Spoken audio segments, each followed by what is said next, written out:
Bismillahirrahmanirrahim. Assalamualaikum warahmatullahi wabarakatuh. Halo teman-teman, jumpa lagi dengan saya Idra Wirdoni Putra. Nah, pada video kali ini kita akan membahas beberapa materi pada makroekonomi lanjutan, di antaranya ada agregat demand, agregat supply, demand shock, supply shock, dan stabilisasi ekonomi. Pertama kita masuk ke agregat demand. Agregat demand atau biasa disebut permintaan agregat merupakan hubungan antara jumlah barang yang diminta dengan tingkat harga agregat. Nah, dengan kata lain, kurva agregat demand menjelaskan kepada kita jumlah barang dan jasa yang ingin dibeli oleh orang pada tingkat harga tertentu. Nah, persamaan kuantitas agregat demand di sini ialah di mana MV sama dengan PY. Di mana M merupakan money supply atau jumlah uang yang beredar, V adalah velocity of money atau kecepatan perputaran uang, dan P adalah tingkat harga, sedangkan Y merupakan jumlah output. Nah, apabila kita asumsikan velocity of money ini konstan, V ini konstan, maka persamaan ini akan menjelaskan bahwa money supply itu jumlah uang yang beredar ini menentukan nilai nominal dari output yang merupakan perkalian antara harga dengan jumlah output. Nah, persamaan ini dapat kita manipulasi sebagai MV sama dengan PY, kemudian P-nya kita pindah ruaskan menjadi M per P sama dengan 1 per V dikali Y. Nah, 1 per V ini kita asumsikan sebagai K, maka persamaannya ialah M per P sama dengan KY, di mana K atau 1 per V ini merupakan parameter yang memperlihatkan seberapa banyak orang ingin memegang uang pada setiap dolar pendapatan mereka. Nah, dari persamaan M per P sama dengan KY ini, kita asumsikan velocity atau V atau K ini adalah tetap, dan jumlah uang yang beredar atau M ini ditetapkan juga oleh bank sentral, maka persamaan ini akan memperlihatkan hubungan negatif antara tingkat harga dengan jumlah output atau Y. Nah, sebagai contoh, di sini ada misalkan money supply-nya ada 15, P-nya adalah 3, maka Y-nya adalah 5. Kemudian, ketika terjadi kenaikan harga dari 3 menjadi 5, maka Y-nya akan turun menjadi 3. Jadi dapat disimpulkan bahwa kenaikan P atau harga akan menyebabkan penurunan output. Nah, untuk kurva agregat demand-nya dapat kita lihat. Di sini merupakan tingkat harga P dan di sini merupakan Y. Nah, kurva agregat demand ini memperlihatkan hubungan antara harga ini dengan kuantitas barang yang diminta. Nah, slope dari kurva agregat demand ini adalah negatif. Itu memperlihatkan di mana ketika terjadi kenaikan harga, maka akan terjadi penurunan dari jumlah barang yang diminta. Semakin tinggi harga, semakin rendah barang yang diminta, dan sebaliknya. Jika harga rendah, maka jumlah barang yang diminta akan tinggi. Nah, kita selanjutnya masuk ke pergeseran kurva agregat demand. Nah, kurva agregat demand menggambarkan untuk setiap nilai tetap dari jumlah uang yang beredar. Dengan kata lain, itu menjelaskan kepada kita kemungkinan kombinasi antara P harga dengan Y output dengan tingkat jumlah uang yang beredar pada tingkat jumlah uang yang beredar tertentu atau ditetapkan.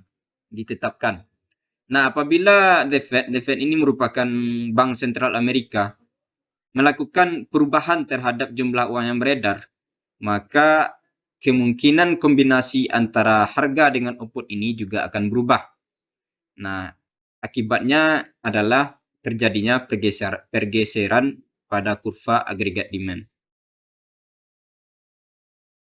Nah, untuk kurvanya dapat kita lihat pada gambar A,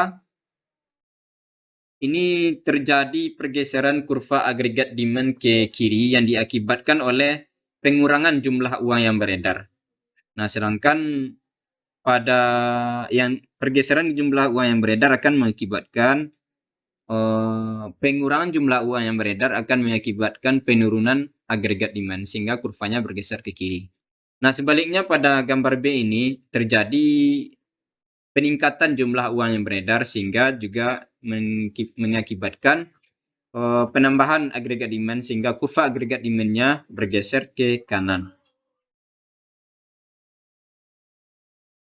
Nah, selanjutnya kita masuk ke agregat supply. Agregat supply merupakan hubungan antara jumlah barang dan jasa yang ditawarkan pada tingkat harga tertentu. Nah, karena perusahaan ini menawarkan barang dan jasa, memiliki harga yang fleksibel dalam jangka panjang, namun harganya bersifat kaku pada jangka pendek. Nah, kemudian hubungan agregat supply ini bergantung kepada zona waktu atau periode waktu. Nah, kita di sini membutuhkan dua diskusi yang berbeda untuk kurva agregat supply. Yang pertama adalah kurva agregat supply dalam jangka panjang. Yang kedua adalah kurva agregat supply dalam jangka pendek. Nah, kita juga membutuhkan diskusi bagaimana ekonomi membentuk perubahan atau transisi dari jangka pendek menuju jangka panjang. Nah, pertama kita masuk ke agregat supply jangka panjang. Nah, pada jangka panjang kurva agregat supply-nya vertikal. Ini disebabkan karena dalam jangka panjang harga bersifat fleksibel. Nah, harga bersifat fleksibel. Nah, di sisi lain, dalam jangka panjang ini diasumsikan bahwa segala bentuk sumber daya ekonomi seperti tenaga kerja dan modal sudah digunakan sepenuhnya, sehingga output dalam jangka panjang adalah konstan. Nah, apa yang terjadi apabila terjadi perubahan terhadap jumlah uang yang beredar? Apa yang terjadi pada kurva agregat supply dalam jangka panjang? Nah, di sini dijelaskan bahwa perubahan agregat demand akan berefek kepada harga namun tidak berefek pada output. Nah, sebagai contoh, apabila jumlah uang yang beredar turun, maka kurva agregat demand-nya akan bergeser ke kiri seperti yang diperlihatkan oleh gambar 98. Nah, kita lihat gambar 98.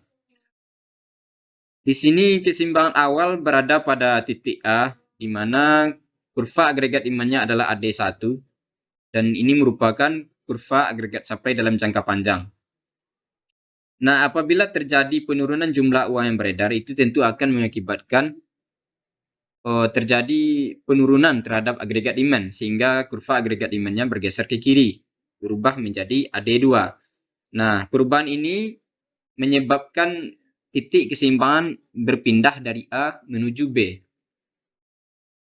Nah, pada titik ini, harga mengalami penurunan, namun output tidak berubah. Jadi dapat disimpulkan bahwa dalam jangka panjang, perubahan agregat demand akan berefek kepada perubahan perubahan harga, namun tidak akan merubah output. Nah, selanjutnya kita masuk ke kurva agregat supply dalam jangka pendek. Nah, dalam jangka pendek tadi kan dikatakan bahwa harga itu bersifat kaku, sehingga kurva agregat supply-nya mendatar. Ini tingkat harga, maka harganya tidak berubah, harga kaku dalam jangka pendek, maka kurva agregat supply-nya mendatar.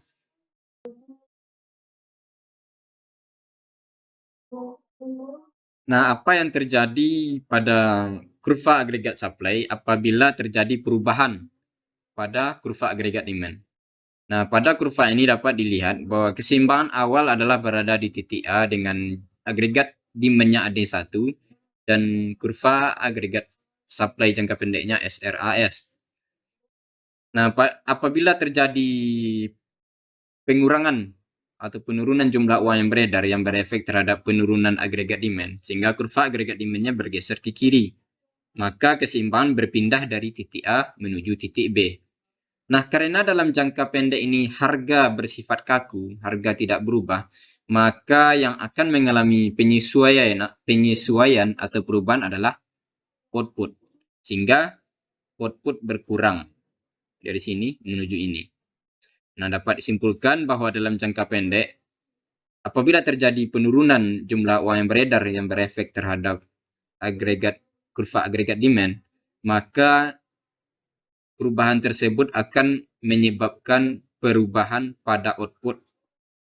Namun karena harga bersifat kaku dalam jangka pendek, yang berubah adalah outputnya.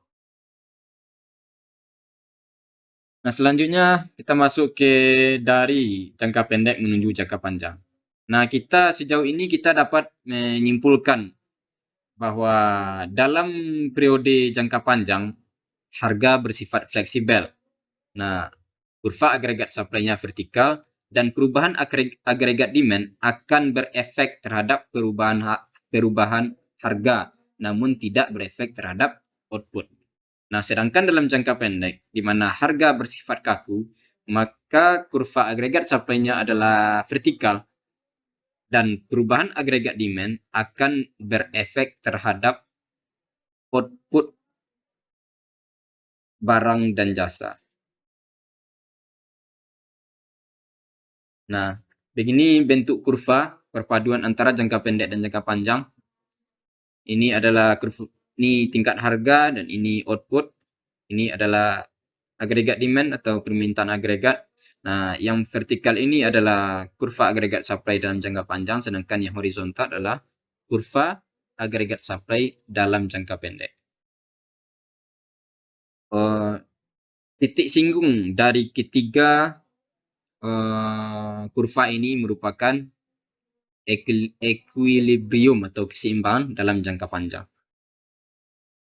Nah, sekarang kita misalkan The Fed melakukan pengurangan dari jumlah uang yang beredar dan kurva agregat demand-nya akan bergeser ke kiri. Nah, dapat kita lihat pada gambar, di mana keseimbangan awal berada pada titik A, lalu terjadi pengurangan jumlah uang yang beredar yang mengakibatkan pengurangan agregat demand, sehingga kurva agregat demand bergeser dari AD1 menuju AD2, bergeser ke kiri. Nah, pada kondisi ini keseimbangan berpindah pada titik B. Nah, karena dalam jangka pendek ini harga bersifat kaku, maka terjadi penurunan output. Nah, di sini outputnya yang awalnya di sini turun menjadi di sini. Nah, sedangkan dalam jangka panjang output akan kembali secara perlahan ke tingkat alamiahnya. Nah, untuk penyesuaian agar output kembali ke tingkat alamiahnya, dalam jangka panjang akan terjadi perubahan harga. Harga akan menyesuaikan, harga akan turun menjadi titik ini. Di sini harga yang awalnya di sini akan berpindah ke sini dan keseimbangan akan berpindah pada titik C.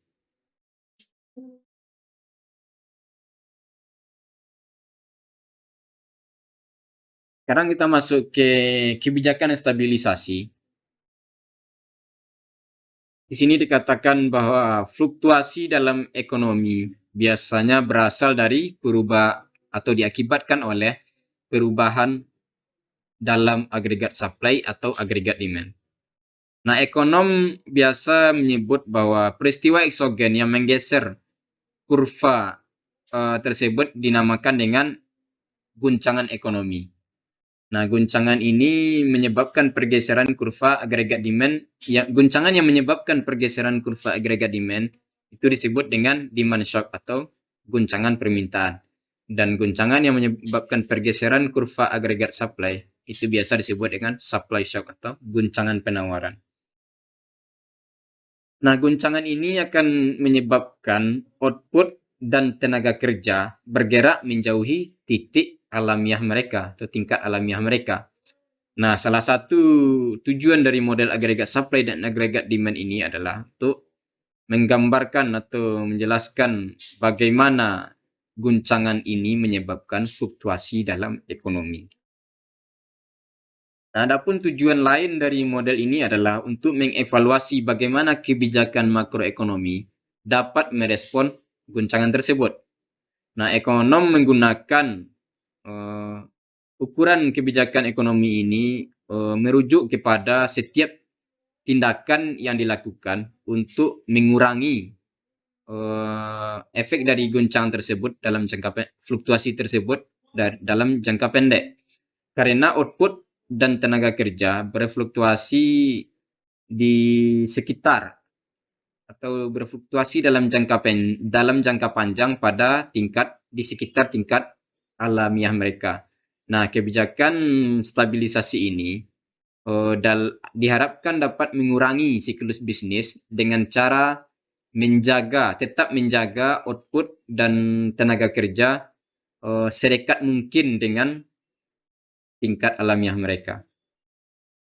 Nah, ini adalah bentuk kurva agregat demand yang diakibatkan oleh terjadinya guncangan dalam permintaan. Titik keseimbangan awalnya adalah berada pada titik A, lalu katakanlah terjadi peningkatan permintaan agregat secara tiba-tiba. Ekonomi di sini sangat booming sehingga output bertambah diakibatkan oleh tenaga kerja melimpah sehingga mereka banyak melakukan produksi sehingga titik keseimbangan berubah menjadi titik B. Nah, pada titik B ini karena diakibatkan oleh terjadi kelimpahan tenaga kerja, ekonomi sangat booming, maka di sini terjadi peningkatan output yang sangat signifikan. Nah, ketika terjadi peningkatan output yang sangat signifikan, ini kan berarti output sangat jauh dari tingkat alamiah mereka. Nah, dalam jangka panjang, output ini akan kembali menuju titik alamiah mereka. Namun dengan konsekuensinya adalah terjadinya kenaikan harga. Nah, harga yang awalnya di sini akan naik ke sini dan keseimbangan akan berpindah ke titik C. Nah, apa yang dapat dilakukan oleh The Fed untuk mengurangi efek dari guncangan ini? Nah, salah satu kebijakan stabilisasi yang dapat diambil adalah apabila terjadi peningkatan agregat demand yang sangat signifikan atau ekonomi sangat booming sehingga output melimpah, maka yang dapat dilakukan salah satunya ialah dengan mengurangi jumlah uang yang beredar. Nah, The Fed ini akan mampu mengeliminasi atau mengurangi dampak dari goncangan permintaan ini terhadap output dan tenaga kerja apabila bisa dengan sangat baik melakukan kontrol terhadap jumlah uang yang beredar. Nah, selanjutnya kita masuk ke guncangan dalam agregat supply. Nah, guncangan penawaran dalam ekonomi biasanya disebabkan oleh perubahan biaya produksi dari barang dan jasa, dan itu akan mengakibatkan perubahan terhadap harga.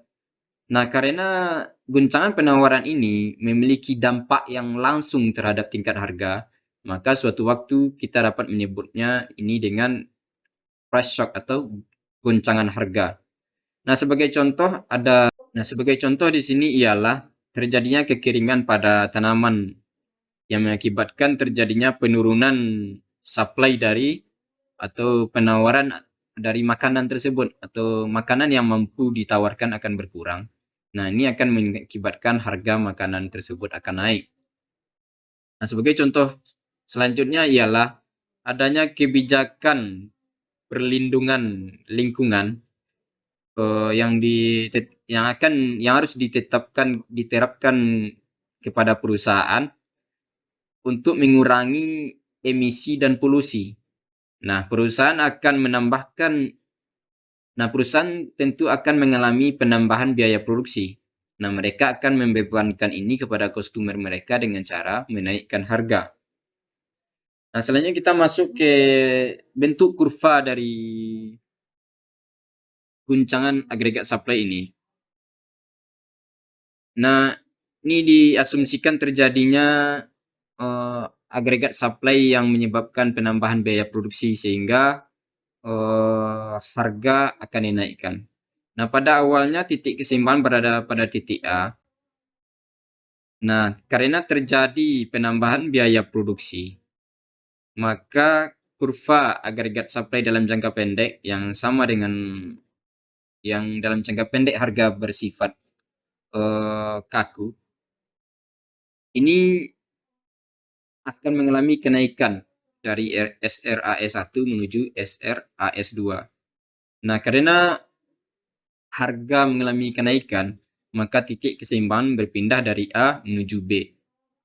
Nah, keadaan di mana output yang turun nih, output turun dibarengi dengan harga yang meningkat. Nah, inilah yang dinamakan dengan stagflasi. Nah, selanjutnya bagaimana ketika The Fed ataupun pemerintah setempat melakukan upaya untuk menanggulangi atau melakukan respon terhadap peningkatan harga tersebut. Nah, titik keseimbangan awal berada pada titik A. Lalu ketika terjadi kenaikan biaya produksi yang mengakibatkan kenaikan harga, kurva agregat supply jangka pendeknya berpindah dari SRAS1 menuju SRAS2. Nah, di sini keseimbangan beralih pada titik yang seharusnya ketika The Fed tidak melakukan apa-apa, kan titik keseimbangan akan berpindah ke sini dengan harga yang naik dan output berkurang. Nah, ketika The Fed merespon dengan cara menaikkan atau mensupport peningkatan agregat demand, katakanlah di sini The Fed menambah jumlah uang yang beredar, maka kurva agregat demand-nya akan bergeser ke kanan dari AD1 menuju AD2. Nah, di sini The Fed mampu mempertahankan output berada pada tingkat alamiahnya meskipun terjadi kenaikan harga.